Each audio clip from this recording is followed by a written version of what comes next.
મારું નામ અનિતા છે. આ વાત છે જ્યારે મારી નવી શાદી થઈ હતી. શાદી બાદ મારા પતિ. તો મને રાત્રે ડર લાગતો હતો. હું મારી નાનદ કવિતાને પોતાની પાસે સુવડાવી લેતી. પણ લાઇટ બંધ થતાં જ મને કંઈક ઠંડુ ઠંડુ લાગતું. એક રાત્રે ડરના કારણે મેં લાઇટ નીચેથી જમીન ખસી ગઈ, કારણ કે હું હંમેશા સંયુક્ત પરિવારમાં રહેતી હતી અને ભરેલા ઘરમાં રહેવાની આદત હતી. અમારા નાના ઘરમાં પણ બધા લોકો સાથે રહેતા, ત્યાં એકલતાનો સવાલ જ નહોતો. પણ હવે હું વિદાય થઈને એક ખૂબ મોટા બંગલામાં આવી ગઈ હતી, જ્યાં મારા અને પતિ સિવાય ફક્ત એક સાસુ અને નાનદ રહેતા હતા. શાદીના શરૂઆતના દિવસોમાં મને ત્યાં એકલતા લાગતી હતી, કારણ કે ત્યાં હંમેશા એક ખામોશી છવાયેલી રહેતી હતી. મારી બંને આખો દિવસ અમારા રૂમમાં બંધ રહીને ટીવી જોતી રહેતી. મારા પતિ અનિલ થોડા દિવસો માટે ઘરે આવ્યા હતા. તેઓ પોતાના મિત્રોને મળવામાં વ્યસ્ત હતા, કારણ કે તેમના પરત આવવાના દિવસો ઓછા હતા. ઘરમાં એક નોકરાણી હતી, જે આખો દિવસ કામ કરતી અને સાંજે પોતાના ઘરે જતી. જ્યારે મારી અનિલ સાથે શાદી થઈ રહી હતી, ત્યારે મારા પરિવારવાળા મને ખૂબ નસીબવાળી સમજતા હતા અને કહેતા હતા કે તું ખૂબ નસીબવાળી છે, જેની શાદી અનિલ જેવા છોકરા સાથે થઈ રહી છે. તે ખૂબ સારી કમાણી કરે છે અને તેનું ઘર પણ ખૂબ મોટું છે. હું પણ મનમાં ખુશ થતી હતી કે મને શોભાદારીથી છુટકારો મળી જશે, કારણ કે હું પણ શાંતિથી રહેવા માંગતી હતી. અનિલ અમેરિકામાં ખૂબ સારી નોકરી કરતા હતા અને અહીં થોડા દિવસોની રજા પર આવતા હતા. જ્યારે તેમને હું એક શાદીમાં મળ્યો, ત્યારે મને જોઈને તેમને પસંદ આવી હતી અને પોતાની માતા પાસે કહીને મારા ઘરે રિશ્તો મોકલી દીધો હતો. અનિલ પાસે કોઈ વસ્તુની કોઈ કમી નહોતી. તેઓ જાતે પણ જોવામાં ખૂબ સ્માર્ટ અને હેન્ડસમ હતા અને તેઓ ખૂબ ખુશ મિજાજ અને નરમદિલના માણસ હતા. તેથી મારા પિતાએ તરત જ રિશ્તા માટે હા કરી દીધી હતી. ઘરમાં મારા બધા કઝિન મારી નસીબ પર આશ્ચર્યચકિત હતા. હું કોઈ ખૂબ સુંદર છોકરી નહોતી, પણ અનિલને મારામાં એવી શું વાત દેખાઈ કે તેમણે પહેલી જ નજરમાં મારા પર પોતાનું હૃદય હારી બેઠા હતા. એક નાનકડી રસમ પછી અમારી શાદી 1 મહિનામાં થઈ ગઈ. બંને પરિવાર દરેક વાત પર રાજી થયા હતા, તેથી શાદી જલ્દી કરવામાં કોઈને મુશ્કેલી નહોતી. કહેવાય છે ને, પૈસા ફેંકો તમાશો જુઓ. બિલકુલ એવું જ મારા પિતાએ પણ પૈસાના બળ પર સારા ઇંતજામ જલ્દી કરી લીધા હતા. મારા માતા પિતાએ દિલ ખોલીને મારી શાદી કરી અને પૈસા પાણીની જેમ વહાવી દીધા. અનિલ પણ પોતાના માતા પિતાના એકલોતરા દીકરા હતા, તેથી તેમણે પણ શાદીની તૈયારીમાં કોઈ કસર નહોતી છોડી. મારા માટે એકથી વધુ સુંદર કપડાં અને દાગીના લઈ આવ્યા હતા. બારા પછી જ્યારે અનિલ દુલ્હન બનીને હું ખૂબ સારી લાગતી હતી, ત્યારે દરેકે અમારી જોડીની તારીફ કરી અને કહ્યું કે ચંદ્ર સૂર્યની જોડી છે. અને અનિલનું બંગલો જોઈને હું હેરાન થઈ ગઈ. મારું અને અનિલનું બેડરૂમ પણ ઘર જેટલું મોટું હતું. રૂમને અસલી ફૂલોથી સજાવવામાં આવ્યો હતો અને કિંમતી ફર્નિચરથી રૂમમાં અલગ જ રોશની આવતી હતી. પણ આ બધાથી પણ વધુ કિંમતી વસ્તુ જે મારા માટે ખાસ હતી, તે અનિલની મોહબ્બત હતી. શાદીની રાત્રે અનિલે મને પોતાની મોહબ્બત ખૂબ જ ભાવુક શબ્દોમાં ઇજહાર કર્યો હતો. હું હેરાન થઈ ગઈ હતી કે તેઓ મને આટલી મોહબ્બત કરે છે. અનિલના શબ્દોમાં મારા માટે એટલી ઇજ્જત હતી. તેઓ મારા આવતા જીવનનો સહારો હતા. શાદી બાદ અનિલ પાસે 1 મહિનાની રજા હતી. 1 અઠવાડિયું તો તેમણે પૂરેપૂરું મારી સાથે જ ગુજાર્યું. આ અઠવાડિયું કેવી રીતે ગયું મને ખબર જ નહોતી પડી. એવું લાગતું હતું પોતાની મોહબ્બતનો ઇજહાર કરતા અમારી શાદી થઈ હતી.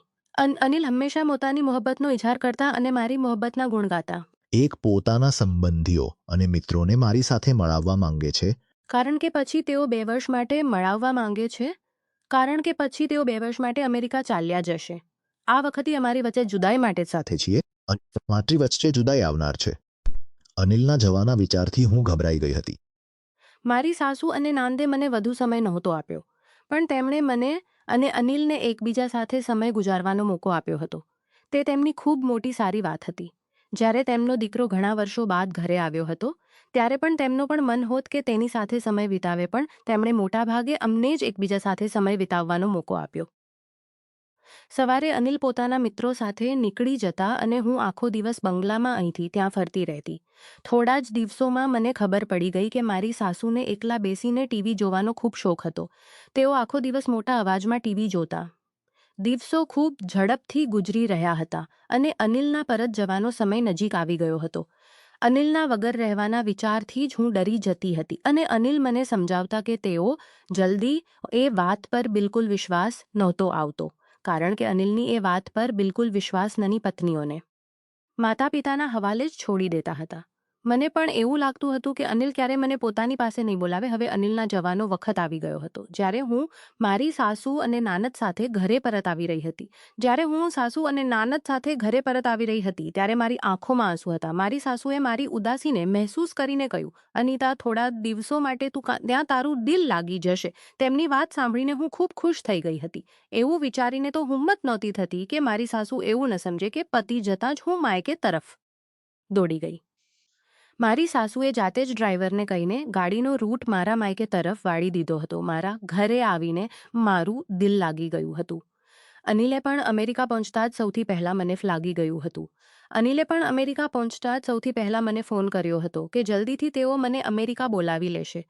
તેઓ કહેતા હતા કે તેમના માટે પણ મારા વગર એક પળ ગુજારવું અશક્ય હતું. તેઓ પણ હવે મારા વગર રહી શકતા નહોતા. મને આ રીતે વિશ્વાસ થવા લાગ્યો હતો કે જલ્દી જ હું પણ કેટલાક સમય બાદ તેમની સાથે હોઈશ. માયકેમાં રહેતા 1 અઠવાડિયું થઈ ગયું હતું અને મારી માં ઈચ્છતી હતી કે હવે હું પાછી પોતાના સસરાલ ચાલી જાઉં. તેઓ વારંવાર કહેતા હતા કે જો તારી સાસુએ કે તું માયકેમાં જ રહેવા લાગે, તને પાછા પોતાના ઘરે જવું પડશે. માની વાત સાંભળીને મારું મોં લટકી ગયું. મારા સસરાલમાં કોઈ નહોતું. હું ત્યાં આખો વખત એકલી શું કરું? પણ મારા પિતા સાથે કહ્યું કે રાત્રે તેઓ મને મારા સસરાલ છોડી આવે. હું મારા પિતા સાથે પાછી સસરાલ આવી ગઈ હતી. સવારે બંગલો ખાલી પડેલો હતો. સાસુ અને નાનદ પોતપોતાના રૂમમાં હતા. મેં મારી સાસુના રૂમમાં વિશે જણાવ્યું તો તેઓ મને જોઈને ખુશ થયા અને કહેવા લાગ્યા, "શું? હજુ તું આવી ગઈ અને સવારે નાસ્તાના ટેબલ પર મળતું આવી ગઈ." અને સવાર કોઈ ફિલ્મ જોવામાં પૂરેપૂરા મગ્ન હતા અને તેમને મારામાં કોઈ રસ જ નહોતો લાગતો. મેં એક નજર તેમના પર નાખીને પોતાના રૂમમાં બેસી ગઈ. પણ થોડી જ વારમાં મારું દિલ અજીબું થવા લાગ્યું. ઘરમાં છવાયેલા સન્નાટાથી મને ડર લાગવા લાગ્યો. હું એકલી હતી અને આજે મને ખબર પડી કે મને એકલતાથી ડર લાગે છે. મારા માયકેમાં તો પોતાના રૂમમાં બેસીને બહારથી આવતા અવાજોથી મારી જાન નહોતી છૂટતી. ક્યારેક મારા ભાઈ બહેનોનું ઝઘડું ચાલતું હતું તો ક્યારેક ચાચા હસતા હસતા ચાચીને દિવસભરની વાતો સંભળાવતા હતા. તે અવાજો જે ક્યારેક મને પરેશાન કરતા હતા. આજે માટે પોતાનું ઘર છોડીને બહાર જવું કેટલું મુશ્કેલ હોય છે એ વાતનો અંદાજ કદાચ કોઈ પુરુષ ક્યારેય નહીં સમજતા અને હું એકલી રડી રહી હતી. મને પોતાનું ઘર અને પોતાના પરિવારની ખૂબ યાદ આવી રહી હતી. થોડો તો હું અહીંને પોતાના પર કાબૂ મેળવવાની કોશિશ કરવા લાગી. પણ તે પછી એક ખવાસથી મારા પર હેવી થઈ ગયું અને મારા માટે પોતાના રૂમમાં રહેવું પણ મુશ્કેલ થઈ ગયું. શિયાળાના દિવસો હતા પણ ડરના મારે મારું શરીર પરસેવાથી ભીનું થઈ રહ્યું હતું. મને પોતાના રૂમની બારી પર કંઈક સાવા જેવું લાગતું હતું. જ્યારે બારી ઘરના બગીચામાં ખુલ્લી હતી અને આટલી ઠંડીમાં કોઈ રાતના આ વખતે બગીચામાં આવીને શું કરશે? મારી સાસુ અને નાનદ પોતપોતાના રૂમમાં હતા. હું તરત જ પોતાના રૂમમાંથી નીકળીને મારી નાનદના દરવાજા પર પહોંચી ગઈ અને જોરથી તેનો દરવાજો પીટવા લાગી. થોડી વાર બાદ તેણે દરવાજો ખોલ્યો અને મને જોઈને હેરાન થઈને પૂછવા લાગી, "ભાભી, તમે ઘર ક્યારે પાછા આવ્યા?" હું રડતી તેના ગળે લાગી, "કવિતા, મને એકલામાં ડર લાગે છે. હું એકલા રૂમમાં બિલકુલ પણ નહીં સૂઈ શકું. તું મારી સાથે મારા રૂમમાં ચાલ અને ત્યાં જ સૂઈ જા." કવિતાએ મારી વાત સાંભળીને માની લીધી અને તેણે પોતાનું રૂમ બંધ કરીને મારા રૂમમાં આવી ગઈ. કવિતાના રૂમમાંથી આવતા જ મને થોડી રાહત મળી હતી અને હું સુકૂનથી લાઇટ બંધ કરીને બિસ્તર પર લેટ ગઈ.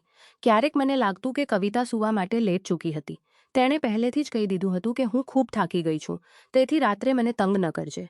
તેના પેપર્સ હતા અને તે સવારે જલ્દી ઉઠતી હતી, તેથી મારી બાજુમાં લેટતાં જ તેણે પોતાની આંખો બંધ કરી લીધી હતી. થોડી વારમાં મને પણ ઊંઘ આવી ગઈ હતી. પણ અચાનક જ ઊંઘમાં મને કંઈક ઠંડુ લાગ્યું. ડરના મારે મારી રીઢની હાડકી સીધી થઈ ગઈ. રૂમમાં હીટર ચાલુ હતું અને આવી સ્થિતિમાં ઠંડકનો અનુભવ કેવી રીતે થઈ શકે? પહેલાં તો મેં વિચાર્યું કે હું કવિતાને અવાજગી મહેસૂસ થવા લાગી. કવિતા રહેવાની જગ્યાના કારણે મેં કવિતાને અવાજ ન કર્યો, પણ પોતાની જગ્યાએ જ ખામોશ રહી.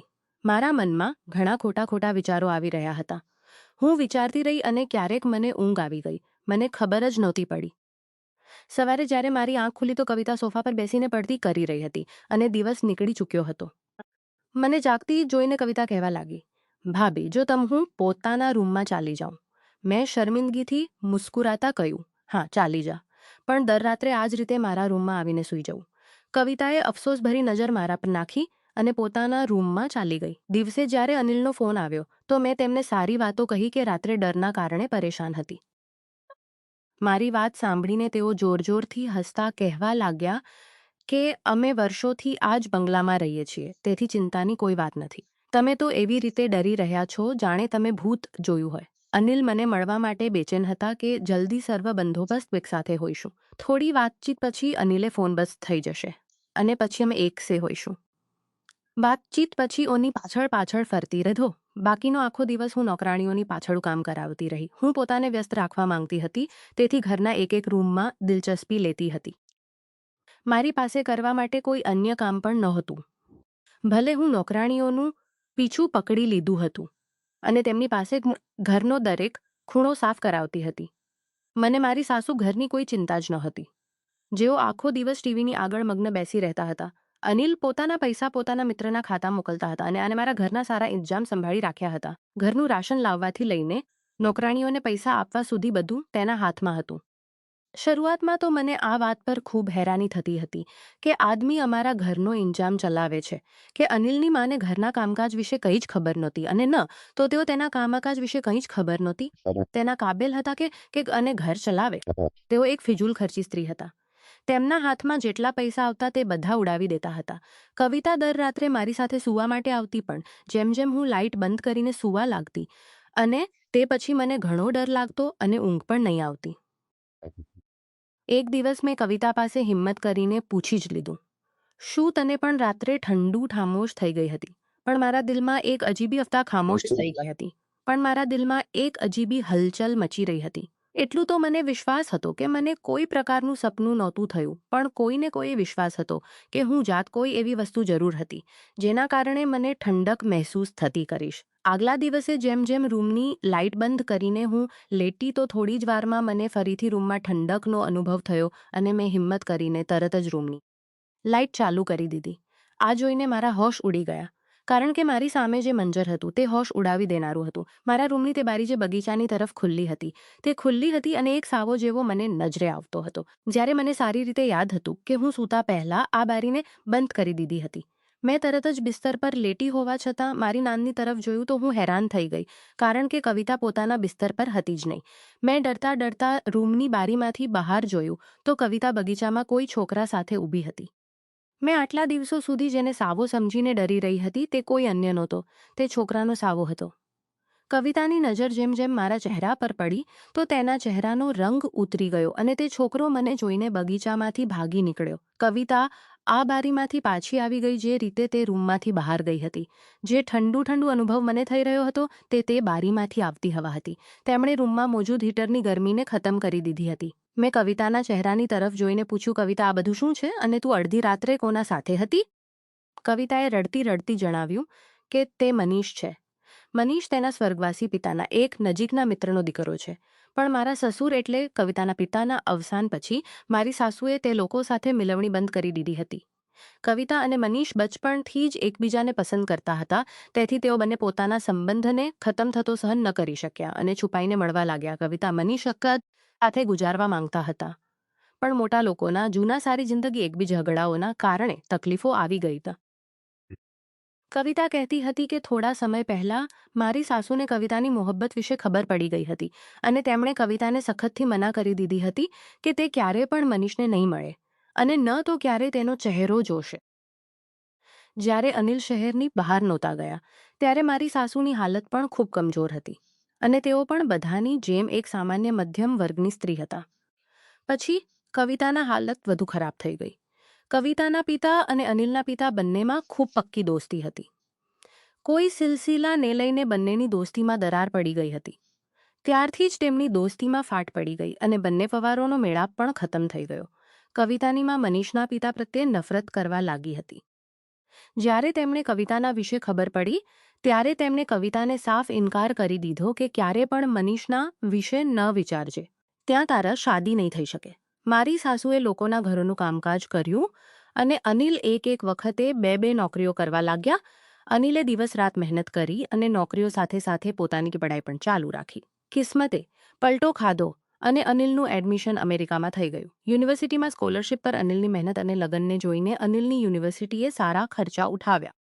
તો મારી સાસુએ પણ અનિલને નહીં રોક્યા અને હિંમત કરીને તેમને બહાર મોકલી દીધા. અનિલે અમેરિકામાં પઢાઈ સાથે સાથે નાની મોટી નોકરી પણ શરૂ કરી દીધી અને ત્યાંથી જ મારા સસરાલની હાલત બદલાવા લાગી. પણ પોતાની હાલતો અને દુઃખોને મારી સાસુએ જે રીતે મહેનત કરીને પોતાના બાળકોને પાળ્યા અને ગુજાર્યા તેમની મહેનત રંગ લાવી હતી. તેમણે પોતાને દરેક વસ્તુથી દૂર કરી લીધું હતું અને રૂમની હદ સુધી જ રહેતા હતા. તેઓ પોતાનો આખો વખત ટીવી જોવામાં જ ગુજારી દેતા હતા. અનિલની ડિગ્રી પણ પૂરી થઈ તો તેમને અમેરિકામાં જ ખૂબ સારી નોકરી મળી ગઈ અને મારી સાસુએ પણ તેમને એ વિચારીને પાછળ રાખ્યું નથી. જે અનિલના સંબંધીઓ હતા તેઓ પણ તેમની સાથે નહોતા આપતા પણ પૈસા જોઈને પાછા આવી ગયા હતા. મારી સાસુએ કોઈને પણ ફરીથી પોતાના જીવનમાં આવવાની ઇજાઝત આવી ગયા હતા. પણ આ સમયે મનીષ અને કવિતાનો સંબંધ મળી ગયો હતો. કવિતાએ મેં મનીષ અને કવિતાનો સંબંધ મળી ગયો હતો અને તે મારી પાસે બેસીને વાત જણાવી હતી કારણ કે તેના માટે મનીષ વગર જિંદગી ગુજારવી ખૂબ મુશ્કેલ થઈ ગઈ હતી. મારી સાસુ કોઈ પણ હાલતમાં તેની અને મનીષની શાદી નહીં કરવાની હતી. અનિલને કવિતા અને મનીષ વિશે કંઈ જ ખબર નહોતી. આ સાંભળીને મેં કવિતાને કહ્યું, તું પરેશાન ન થા. હું અનિલ સાથે વાત લખેલો સમજદાર માણસ છે અને મને વિશ્વાસ છે કે તે જરૂર તારો સાથ આપશે. કારણ કે જૂની બાબતોને લઈને પોતાના આવતા કાલના નિર્ણયો નહીં કરી શકાય. મેં કવિતાને દિલાસો આપતા સમજાવ્યું. પછી અમે બંને સૂવા માટે લેટી ગઈ હતી. ત્યારથી જ મને અનિલના ફોન આવવાની રાહ જોવા લાગી હતી. હું ઈચ્છતી હતી કે તેની બહેન પોતાના જીવનમાં તે સારી ખુશીઓ જુએ જેને તે અનિલના ન હોવાના કારણે નહીં જોઈ શકી હોય. આગલા જ દિવસ મેં અનિલને ફોન પર સારી હકીકત જણાવી દીધી જે સાંભળીને તેઓ હેરાન થઈ ગયા કારણ કે કવિતાએ ક્યારેય તેમની સાથે આ વાત કરી નહોતી. અનિલે મને જણાવ્યું કે મનીષ ખૂબ જ સારો અને નીક માણસ છે. અનિલ જ્યારે પણ હિન્દુસ્તાન પાછા આવે છે અને જૂની કોઈ વાતનો જિક્ર અમારી વચ્ચે નહોતો થતો. જરૂરી નથી કે આપણી ગલતીઓનો બોજો તેમના બાળકોને પણ ઊંચકવો પડે. જો મનીષ અને કવિતા એકબીજાને મોહબ્બત કરે છે તો તેમને એકસાથે રહેવાનો હક હોવો જોઈએ. તો આ સંબંધમાં કોઈ રૂકાવટ નહીં આવે. મનીષે કવિતાને અને ખુદદાર છોકરો છે અને તે કવિતાને હંમેશા ખુશ રાખશે. અનિલની વાત સાંભળીને હું ખુશ થઈ ગઈ હતી. તેમણે વાસ્તવમાં એક વાંચેલા અને સમજદાર ભાઈ હોવાનો પુરાવો આપ્યો હતો. તેઓ કહેતા હતા કે મારીમાં લોકોના રવૈયા અને તેમની સાથે થયેલી ગલતીઓના કારણે આ રીતે દેખાય છે પણ તેઓ અંદરથી ખૂબ જ નરમદિલવાળા માણસ છે. તેમણે કહ્યું કે તેઓ જાતે પોતાની મા સાથે વાત કરશે અને તેમની મા ક્યારેય પોતાના બાળકોની ખુશીઓની વિરુદ્ધ નહીં જાય. થોડા દિવસો બાદ અનિલે પોતાની માને મનીષ અને કવિતાના સંબંધ માટે માન્ય કરી લીધા. થોડા દિવસો બાદ તે બંનેની શાદી થઈ ગઈ હતી અને બંને પરિવારોના સંબંધો ફરીથી બની ગયા હતા. મનીષના પિતાએ મારી સાસુ પાસે માફી માંગી લીધી હતી અને મારા સ્વર્ગવાસી સસુર અને તેમના મિત્ર વચ્ચે જે ફાટ પડી હતી તેનો પણ તેમને અહેસાસ થયો હતો. અનિલ જે 2 વર્ષ બાદ પાછા આવ્યા હતા તેઓ 6 મહિનામાં જ લોટીને પાછા આવી ગયા હતા અને તેમણે પોતાના હાથે કવિતાની શાદી ધૂમધામથી કરી હતી. તેમણે મારું અને મારી સાસુનું વિઝા પોતાની સાથે જ લઈ આવ્યા હતા અને હવે અમે ત્રણેય એકસાથે વિમાનમાં બેસીને અમેરિકા માટે ઉડાન ભરી રહ્યા હતા. ક્યારેક હું વિચારતી હતી કે ના જાણે મેં એવું કયું પુણ્ય કર્યું છે જે અનિલ મારા જીવનનો ભાગ બની ગયા છે. તેઓ એક વાંચેલા અને કાબિલ માણસ હતા જેમને સંબંધોની કદર કરવી આવડી હતી. મારા માટે માલદોલત અને પૈસાથી ક્યારે વધુ મહત્વની વાત એ જ હતી કે અનિલે સંબંધોને ખૂબ સારી રીતે નિભાવવાનું શીખ્યા હતા. જીવન ખૂબ ટૂંકું છે. કાલની ભૂલોને લઈને આજે અને આવતીકાલના નિર્ણયો લેવા એ માનવની મૂર્ખતા છે. જે કંઈ મોટા લોકોએ કરી દીધું તેને બાળકોના જીવન સાથે જોડવું એ ક્યાંનો ન્યાય છે.